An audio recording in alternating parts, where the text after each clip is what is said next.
Cynthia, do you have a moment? There's something I'd like to talk about. What is it now? Have you done something rude again? You always surprise me. No, it's about what you said the other day. I wanted to ask you for more details. Oh, is it that important? I'm busy. Make it quick. I don't want to waste my time. Actually, it's about the family gathering you mentioned the other day. I'd like to know the details. I'd also like to join, if possible. Oh, that. But it doesn't concern you. You have no right to join our family gatherings. You are completely different from us. Please, as Andrew's wife, I think it's normal to participate as a family member. I've never thought of you as part of the family. It's embarrassing to have someone like you in our family. I can't understand it at all. I see. But I married Andrew, and I want to be recognized as part of the family. I want to fulfill my responsibilities as a family member. You're just a farmer's daughter. There's no way you can be recognized as family. You would only disgrace our family's dignity. It would tarnish our traditions. Wait, does that mean you won't accept me no matter what? Then what should I do to be accepted? Yes, I am always right. You are not suitable for our family. Nothing you do will change that. Then what can I do to be accepted by you? If there's any way, please tell me. There's no such way. Your very existence is unpleasant. So just leave. Disappear from our sight. Cynthia, that's too harsh. I've been doing my best, but is it still not enough? I'm just being honest. Having someone like you in our family lowers our prestige. Please understand that. I have no intention of accepting you. I understand, but I'm determined to live my life with Andrew. Please at least understand that. Well, do as you please. Listen, how many types of food do you poor people know? Do you know French cuisine? Of course I do. Oh, really? Then what about Chinese food? You're completely mocking me, aren't you? I'm not mocking you at all. Do you know sushi? It's rice seasoned with vinegar topped with seafood, right? You might know it, but you probably haven't eaten it, have you? I have. Since you grew up poor, you're probably talking about cheap sushi sold in supermarkets, right? Cynthia, I grew up in a normal household. We weren't particularly wealthy, but my parents showered me with love. We valued our family bonds. I've eaten normal sushi, and I've been to proper restaurants. I know how to enjoy food. So please stop treating my family as poor. I can't stand having my family insulted. My family has pride, too. We're on completely different levels. Our family is so distinguished that we have distant royal relatives. We have history and tradition. Our family is special. My husband is successful enough to run a company, and Andrew will take over someday. Our family is looking toward the future. Your ancestors were just farmers, right? They have no history, just ordinary people. They're different from us.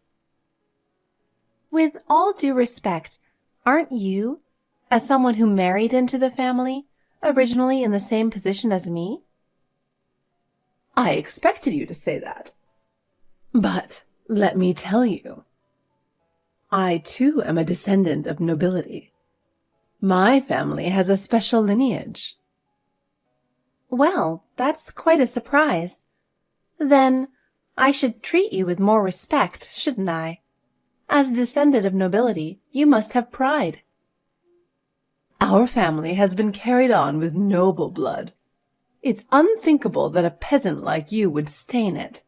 The purity of our lineage would be tarnished. That's quite a statement. But I love Andrew.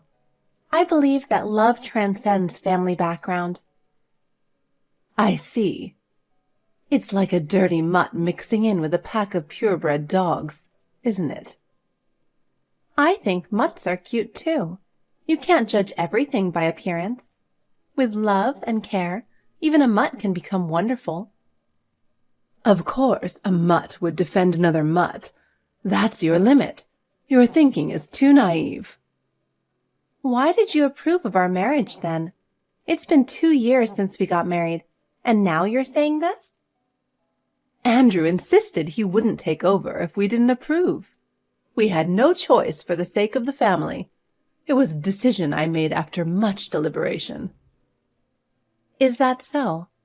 I didn't know that. If that's the case, I should have tried harder. We can't afford to let the lineage end with Andrew. That's why we initially approved. But you'll have to divorce soon. It's necessary for our family's sake.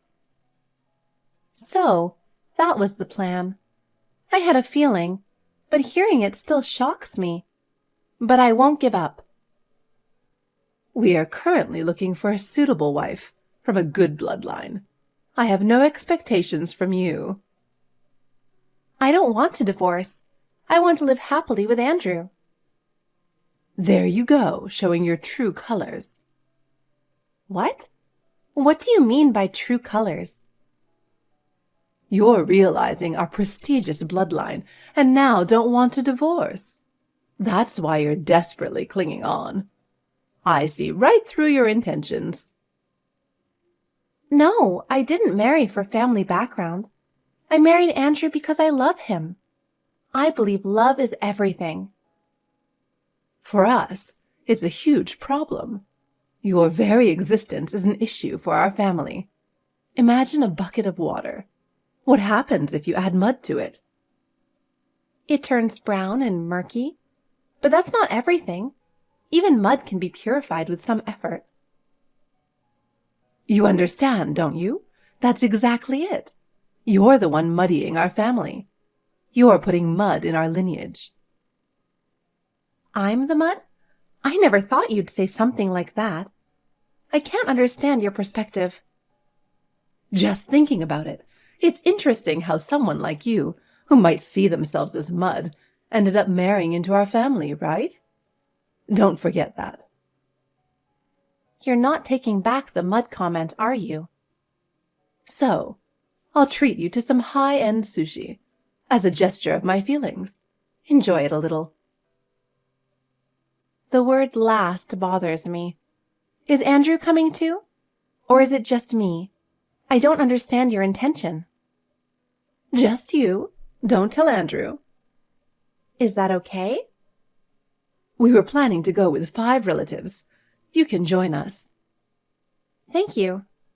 Let's talk leisurely there. Understood.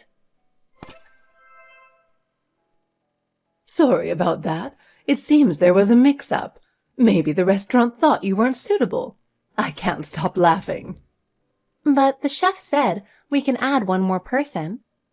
You're not family. You're livestock. You told them the wife is not family, she's livestock, didn't you? Can you imagine nobles and peasants dining together? Sushi is too good for you. So go eat some weeds. That's terrible. The relatives were all laughing hysterically. Your face, coming here and not being able to eat sushi, looking so down as you left, was more entertaining than any TV show. It was like watching a comedy program. We really enjoyed seeing your pathetic state. Then why did you invite me? I took the subway to get there. Was it a waste of time and money just to do that? Think a little about how much I was looking forward to this. The subway? Riding such a commoner's vehicle. You're definitely not fit to be in our family. I can't see you as suitable for our lineage. As a family with noble blood, you should behave more appropriately. Andrew's hard-earned money is important, so I don't want to waste it. I think we should spend money carefully. Saving is an important value. For nobles, riding in a horse-drawn vehicle is common sense.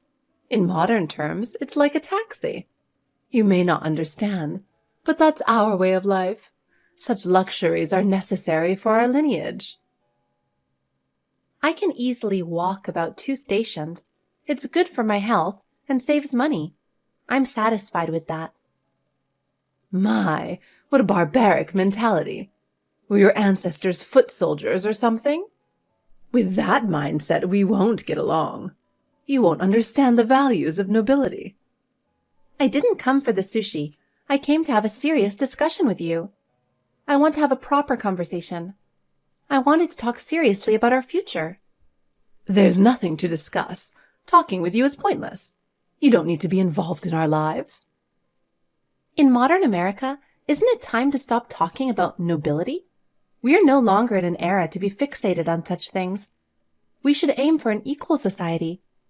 Can't you respect the wishes of Andrew and me? We should be the ones to decide our lives. You live in a different world. Our lives and yours are completely separate. You can't understand our values. I still live each day feeling the breeze. Can you understand that elegant lifestyle? I doubt you can. It must be a very refined breeze. It's wonderful that you can feel such a thing.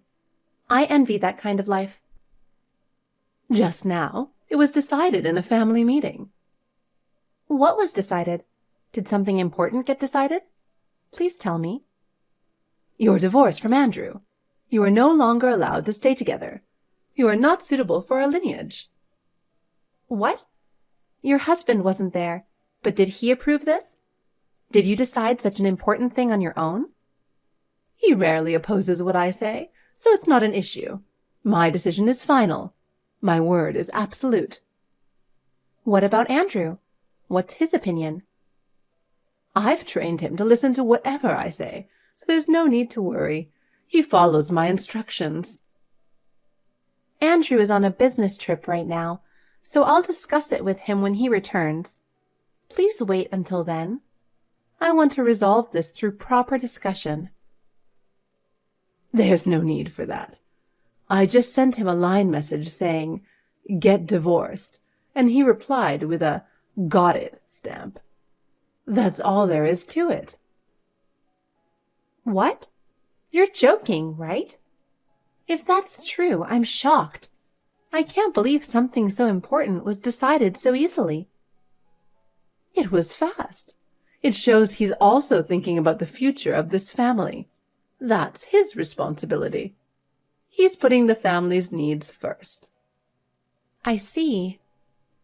No need for farewells. Just pack your things and go back to your parents' house. Don't waste time. We don't have time to waste. At least let me greet my father-in-law. I want to show my final respect. I think it's proper manners. No need for that. We don't have time to meet lowly people repeatedly. We hate wasting time. Our lives are busy. Okay. After this, whatever happens, it's not going to be my business. What? Nothing. Thank you for everything. Oh, I must have the sushi. Goodbye. I'll forget about you. Hey, why? Why did it come to this? Huh? It's obviously your fault, isn't it? What's happened? My husband is furious. I don't know what you're talking about. Cynthia, you must have done something to upset him. Well, just now, the old man with white hair who was sitting next to us at the sushi restaurant said, "People who bully their daughter-in-law in this day and age must be quite idle." So it turned into a huge argument. In such a high-end place? When I told him, "Don't interfere in other people's problems," he said, "Well then, I won't pay for it." He said something incomprehensible. Okay. When I said, "I never expected you to pay," he laughed defiantly and said, "Enjoy your last supper," and left. Who was he? Apparently, he's the chairman of a group company my husband is involved with. Was your husband a hired president? Actually, yes. What? But how did he know about you? Have you met him before? I think he recognized me because relatives were loudly talking about my husband and the company. I see. What should we do? I said some awful things that I can't even write here. I'm scared to even imagine what you might have said. My husband is making a fuss about the divorce. I have to find a way to persuade him. I can't endure a divorce at this age. I don't have the mental strength for that. That's a marital issue. It's not really something I should interfere with. You should resolve your family issues on your own. We're family. You should at least offer some advice. You're part of this family too, so you have a duty to help. You can't just abandon us. You tried to kick me out, but now you only think of me as family when it's convenient? Isn't that incredibly selfish? I don't understand. Stop being stingy and think of something. You fool. There must be something you can do for me. Be of some help. Is it appropriate for someone of your noble status to use such language? Shouldn't you be using more refined words? Consider your position. Shut up! This isn't the time for that. Don't you understand how serious the situation is? You are just a commoner, so it's to be expected that you lack refinement. We're different from you. I don't expect refinement from you. What? What are you saying? I'm not someone who can be called a commoner. I have noble blood in my veins. Your ancestors were nothing but commoners. That's the fact. History proves it. What do you know about my family? What could you possibly know about my family history? You don't even know my family's history. Do you know about family tree services? They can trace the past for you. It's easy to do these days. I don't know what you're talking about. I'm not interested in such things. It has nothing to do with me. They can trace and create family trees. You can find out any history. You can know the truth. So what? I don't care about that. What I believe is all that matters. Andrew has been told since childhood about nobility and royalty, and he's always had doubts about it. He's questioned whether it's truly the case. What doubts could there be? It's a fact. To question it is foolish. There's no evidence, you see. It's unreasonable to believe something without evidence. Without evidence, it's just a legend. It's from so long ago. There's no way evidence would remain. But it's still the truth. Apparently, with family trees, you can trace back to a certain extent.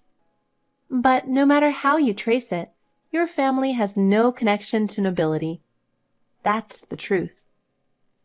That's a lie. There's no way that's true. I can't believe that.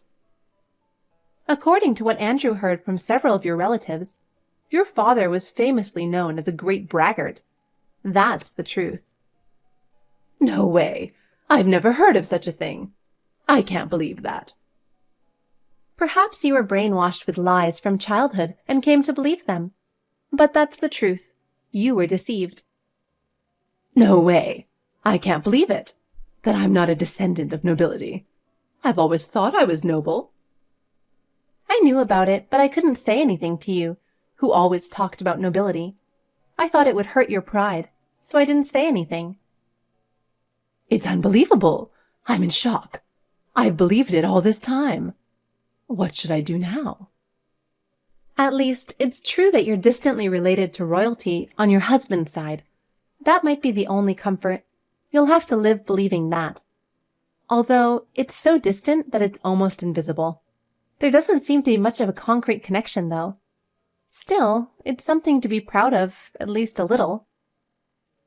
I see. I can't believe something like this really happened. My pride is so deeply hurt. It seems like the mud like you got mixed in. But is that all right? I didn't think your existence would become a problem. How could you say such a thing? I can't believe you would say that. How can you say something like that so easily? You're the one who said those words to me. Have you forgotten? I'm just returning what you started. I understand, but even so, it's painful to be told such things. Whether or not I'm noble doesn't matter. In modern times, it's of no use. Please face reality. All right. I don't need a divorce, but please do something about my husband and me. Think of a way to help us. Why should I? It's not my concern. If you told that old man with white hair that it wasn't bullying, wouldn't that solve anything? I need your help. The problem isn't that. It's the insults from you, right? Your words and actions are the root cause of everything. I don't think it would make a difference if I left now. It's too late. I was told it was the first time he'd met someone so outdated and rude. I was severely insulted. I don't think the chairman is wrong. There is some truth in what he said.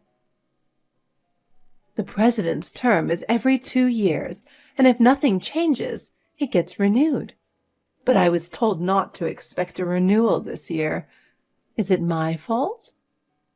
It's your fault. All of your actions are the cause of everything. If we get divorced at this age, how will I live? Ah, I've got a good idea. No, don't continue. I know what you're going to say. I can already read your mind. Let's live together. I'm sure we can make it work. See, I knew you would say that. Although he's just a distant relative, Andrew is my actual son. He will help me, right? He's my son. I'm afraid to tell you this, but Andrew wants to avoid further contact with you, and he's tired of dealing with you. What? I haven't heard anything like that. Seeing how things have been with me, he apologized for making you deal with such a person.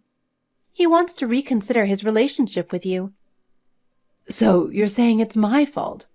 What do you want me to do? When I said I wanted to cut off ties, Andrew agreed. Wait, don't separate Andrew and me. He's my precious son. Andrew chose me over you. He decided to prioritize me. I gave birth to him. He's my son. Children don't stay in the nest forever. It's time for him to become independent. Let me see Andrew, please. He said he'd attend family events like weddings and funerals, but otherwise, he has no intention of meeting you. That means my funeral will be the next time. I don't want that. How can I see him from inside a coffin? It's too late after I'm dead. Why not watch over him from the afterlife? That might be the best option. You look so mild, but you're such a cruel wife. How can you say such horrible things? Given what you've done to me, this is only natural. And considering what's to come, I can't continue to be involved with you. Don't say that. Please, give me another chance. I'm truly sorry. Your apology means nothing now. We have nothing to do with each other anymore. Please, don't say that. Please, help me. I'll help if there's value in it, but right now, I don't see any. Live proudly as a noble from now on. Well then, goodbye. Afterward, Cynthia's arrogant attitude finally pushed my father-in-law to his breaking point. The incident at the sushi restaurant became the final straw, and my father-in-law made the decision to divorce Cynthia. He said he could no longer endure it. He immediately consulted a lawyer and began the divorce proceedings. Cynthia was stunned and desperately clung to my father-in-law, but his resolve was unshakable. After the divorce was finalized, Cynthia was expelled from the luxurious home and had to live on a meager alimony and pension. She could no longer afford the lavish lifestyle she once enjoyed. Post-divorce, my father-in-law regained his health and began enjoying time with friends. He cheerfully says, "I've gained my freedom." As for Cynthia, she lives a lonely life in a small apartment. She is disliked by the neighbors and spends her days in solitude. Meanwhile, Andrew and I have deepened our bond and are living happily, supporting each other. Life without Cynthia is peaceful and serene. I want to live steadily to ensure this tranquility doesn't escape us.